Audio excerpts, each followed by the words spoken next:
Hi, I'm Stephanie Dodd, aka ener-chimama, and I am so excited to have Kim West, aka the Sleep Lady, join the Shifting TV video blog series. The work that Kim is doing in this world is so important. Not only do I find it a compliment to the work that I'm doing in this world around the emotional and energetic connection to sleep, I think it is truly essential. Kim's work details out the steps and the processes to help your child learn to sleep in gentle, proven solutions to help your child sleep well and wake up happy. Get ready for so much great information with Kim West, the Sleep Lady. Welcome, Kim. Thank you so much, Stephanie, for having me. Thank you for being here. Let's talk a little bit about this gentle sleep coaching method that you created. You have it labeled and it's dubbed as the Sleep Lady Shuffle, and it's known to thousands, probably hundreds of thousands of parents across the country as the Sleep Lady Shuffle.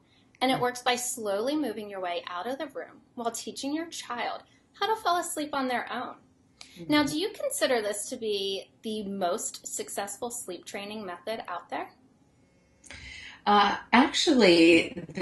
There's been some really great research on this, and the most successful sleep training method out there is extinction. Extinction means you put your baby into the crib or the cot or bed awake. Everyone's going to say that. And then you leave the room and you don't go in all night, no matter what.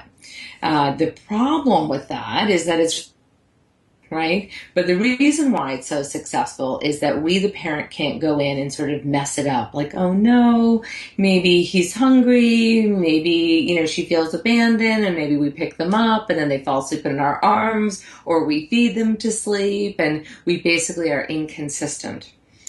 So that actually makes the process less successful, and it tends to make our children cry more. And so that's why when I became a parent, I thought there's got to be some other way we can do this that doesn't revolve just leaving my child to cry it out completely on their own and not attend to them at all. At the time, there was also Ferber, which is going in and checking on them in increments. But even that, I found a lot of parents couldn't follow through with consistently. So in the end, I tell parents, which we can talk about what are the things that cause or increase crying and how to decrease them. But most of all, I encourage parents to find a sleep coaching method that they think is a good match for their child's temperament, is in alignment with their parenting philosophies, and most importantly, that they can follow through with consistently. And if they're not sure, then they're better off starting with something gentler, like the Sleep Lady Shuffle, and then they can always progress and they can always decide to move a little faster or to change methods. Absolutely beautiful. In my experience of working with my children to teach them how to sleep, I couldn't do extinction. And so I kind of felt like I was left with no other options. And so for years, I didn't teach my son how to sleep.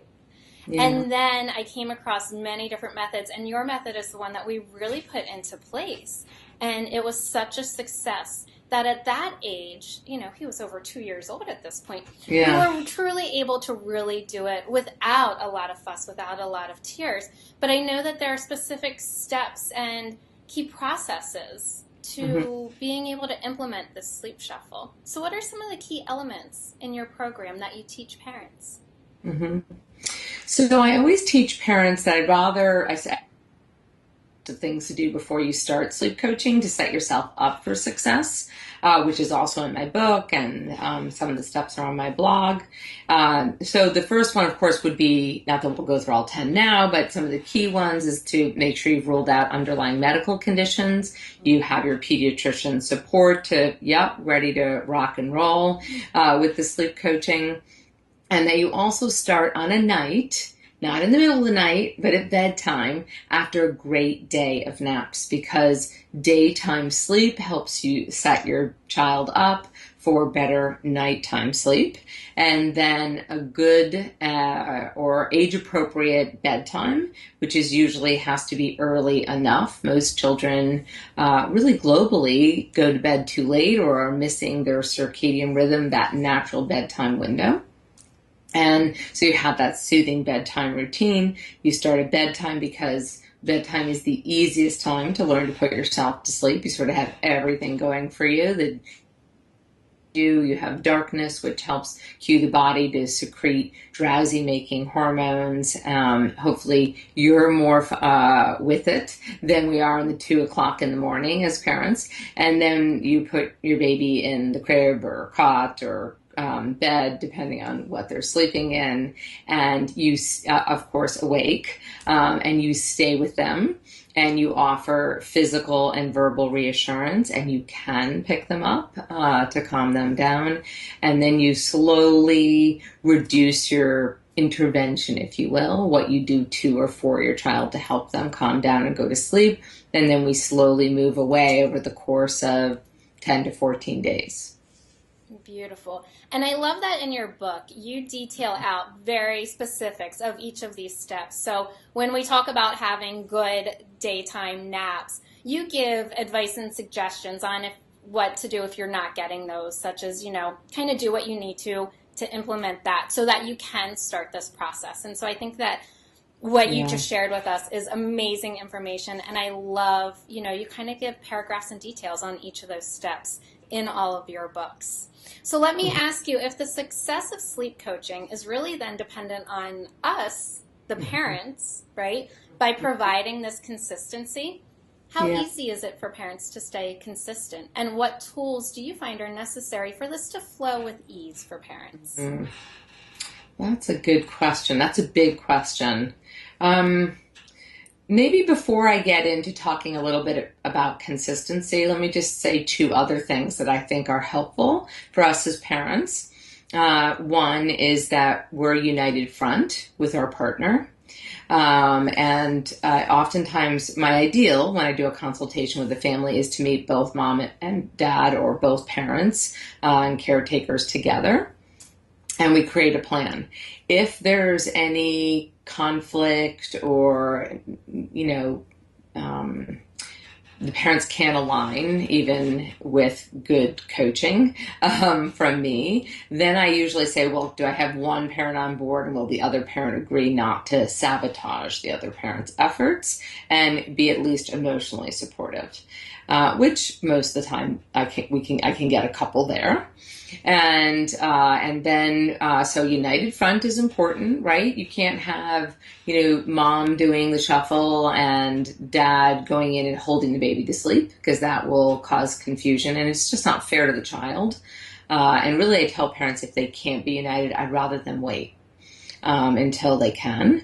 I also think this is great practice for when your children are older and they just get smarter and they learn to work us all throughout the years, and for sure all the way up into adolescence. So united front. The other one is patience. I think it's patience with yourself, patience with your partner, and patience with your child. That we are asking your child to learn a new skill that they haven't been taught by you, and they're going to be frustrated, and you're going to be frustrated because you're tired and you want it fixed like that. And I always tell parents, look, if your child sleeps through the night in 1 night, 2 nights, 3 nights, then I celebrate with you. But don't expect that. And if it doesn't happen, don't fall on your sword either. I actually don't find that's the average. I think that's unrealistic, although it happens. But we mostly hear about those parents who, my baby only cried, 3 minutes, and then he slept through the night on the first night. You're like, what? What happened to my child? So that's important. United front and patience. And then the third one is really understanding what I mean by consistency. I think it is the most important page. I always tell parents, if you don't have time to read the age-related chapter in the beginning first 2 chapters, then could you please read that page? 3 examples. The first example is sometimes I rock you to sleep and put you into the crib. And then if you wake up within 4 hours, then I go back in and I pick you up and rock you back to sleep. And then if you wake up again and it's after 2 a.m., but before 10 or after 10 p.m., then I'll feed you. But if it's then if you the next time you wake up and it's not time for another feeding, then Dad goes in and pats your bottom to sleep. And then if you wake up again and it's 5 o'clock in the morning, we just bring you into our bed because we just can't take it anymore. And even though usually when I tell that story, parents start laughing and because they can all relate to it. And you can see from the child's point of view how they have no idea what to expect when they wake up. Anything could happen. They could be picked up, rocked, patted, fed, brought into another bedroom. You just never know. So that tends to create more crying, which is the exact same thing we're trying to avoid. So we want to be consistent in our response to our children, both when we put them to sleep and when they wake up. The second thing is we don't want to train them to cry, which absolutely can happen. And then the third one is that we can't say, it doesn't tend to work to say, I want you to sleep in your bed, but you can come sleep in my bed after 5 a.m. I have had very rare circumstances where that's worked, but for a short period of time, mostly because a child can't tell time for many, many years, really until the middle of elementary school. So maybe like 10 years old. So if you get them out at, let's say, 5 a.m., bring them to your bed, they fall back asleep, they'll start to wake up earlier and earlier thinking like, ooh, is this that special time I get to come into your bed? So it's really important that if we decide we want to end having our child sleep in her bed, that we stick through it all the way. And the last thing that's important to remember about consistency, or when you go to address behavior that's been intermittently reinforced, is that it tends to get worse before it gets better, which is when a parent often gives up because they're like, oh my gosh, this is worse than when we started the sleep training. Mm-hmm. And that's the most important time to like stick with it because you're about to see it's form for the better. I'm shaking my head right there with you. So much golden information that you just shared. So thank you so much for that. Let me ask you just a little tidbit on that. So then with your expertise and knowledge, tell us, do these mental and cognitive leaps and physical elements like teething truly throw off sleep? Or is it just, again, a matter of parents remaining consistent while being gentle and having an awareness of these shifts? I think it's both.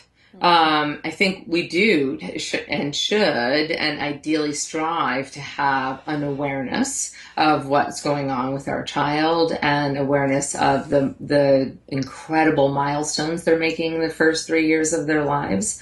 At the same time, knowing, what to expect and then having like a consistent, gentle approach of how you're going to move through it. We definitely have, as we're growing as babies and children, these set milestones and sleep regressions related to them. That what I find is helpful is that if stay consistent, be flexible without regressing so far that every time our child has a regression, we have to re-sleep train them. It's the same for when our children get sick or we go on vacation, and we do what we need to do, right? To survive, to take care of our children. And then when they feel better or we're back home, we just have to get back on the wagon quicker. Otherwise it's like, well, he did have an ear infection 3 months ago and we started bringing him into our bed or feeding him again multiple times during the night and we just never undid it again. Mm-hmm. Right. Because it might not be quite so bad and then it slowly gets worse and worse until you realize like, wait, we're right back where we kind of started. It happens quickly. Nobody intends for any of this to happen, right? I mean, we all strive to be the best parent that we can be, but, life happens and it's easy and kids are smart. It just takes maximum 2 nights of us regressing to form another habit. I know that strict behavioralists will say you have to do the same thing 3 times in a row to have created a new habit. I don't know, maybe I work with really smart children only. I find 1-2 nights and you're done. They got you. Yeah. Yeah. So then let me ask, so are you saying that this method is a no cry solution, or are we really talking that it's a less cry solution? Yeah, it's a less cry solution. There really is no such thing as a no cry solution. I know there's the book, and but it really is an unfair promise because if I have taught my child that the way to go to sleep is for me to hold you and rock you and feed you to sleep, and then I decide, boy, you're getting kind of heavy, my back hurts. Doctor keeps telling me you don't, and I'm tired and I'm having trouble functioning and feeling like a good parent. And then we say, that's it. I'm going to put you in the crib awake, and let you figure it out, or whatever method you end up deciding to do, that the child's not going to understand that. And if they're pre-verbal, they're going to cry. And if they're verbal, they're going to cry and have words. No, mommy, no, daddy, lie down with me, why I can't do it, this kind of thing. And so you're asking them to learn a new skill, and they're going to feel frustrated and potentially confused. And so children will cry when that happens. And so I think it's about figuring out how to reduce the crying. And there's sort of three key things I find that affect crying. One is the age of your child. Obviously, the older they are, the more ingrained the habit, the harder it is. Not impossible, just harder. Takes a little longer. Takes more patience and consistency on your part. And the temperament of I talk a lot about alert children. I have a section in my book about them that are a good portion of my practice. So they tend to dig their feet in a little bit more, have a little bit more disturbed sleep. That's a factor in crying. And the third one is how inconsistent you've been. So if you have always, let's say, nursed your child to sleep and back to sleep for a year, 2 years, whatever it is, that's actually somewhat helpful because at least you've been consistent in your method, so to speak. It's harder when I get a family who's tried multiple sleep training methods, of which there are really only 3, but they have tried multiple attempts. And kind of cut and paste from different methods and basically train their child to cry. And so by the time you go to do it again, maybe for the 4th or 5th time, now the child really cries because it's like the child saying, what are you doing? You can't blame them. So again, I think there is no such thing as no cry, but I think there's a big difference between leaving your child to figure out how to learn a new skill completely on their own and supporting them as they learn. Absolutely. So then do you have any advice on knowing, is there a point when too much crying is too much crying? Yes. I always tell parents, like, I'm a parent too, and don't like crying babies or children any more than anybody else. It just gets that feeling in your chest, Usually, if I don't see improvement in 3 to 5 days, I would recommend stopping. Either you're using the wrong method or there's something else going on, and you should bring your child to the pediatrician. Could be reflux, it could be sleep apnea, it could be ear infection, something could be going on. So absolutely stop. And I'm also, by the way, talking about babies who are over 4.5 months of age. And then let's say we're talking about an 8-month-old. If I see an hour and a half of crying, I'm usually looking at what's going on. Sometimes it can be, believe it or not, that the parent is doing too much and overstimulating the child. That can create too much a lot of crying, like picking up, putting down a lot of touching, a lot of like quick, trying to intervene to fix the problem that upsets the child, and it extends the time it's taking to go to sleep and the crying. So, and you know what, like anything, if it feels wrong, stop. Stop. Sort of reevaluate the next day.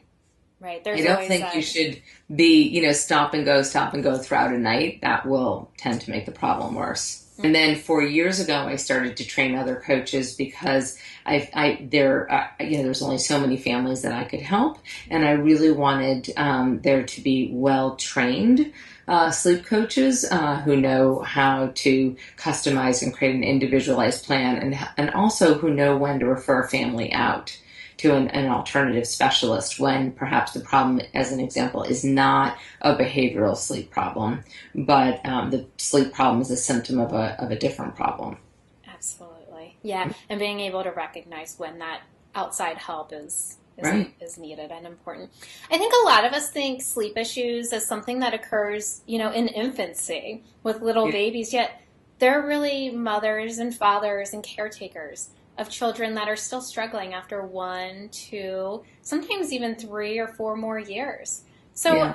as a mom yourself, talking with another mom, what advice can you share?